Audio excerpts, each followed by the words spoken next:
Hi అందరికీ, good morning, happy Saturday అందరికీ కూడా.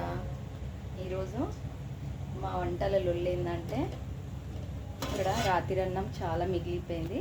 అయితే ఇక్కడ లెమన్ రైస్ అయితే చేసేసినాను. ఇక్కడ వచ్చేసి పిల్లల లంచ్లోకి ఇట్లా వైట్ రైస్ అయితే అయిపోయింది. ఇక్కడేమో చామగడ్డ కర్రీ కూడా రెడీ అయిపోయింది.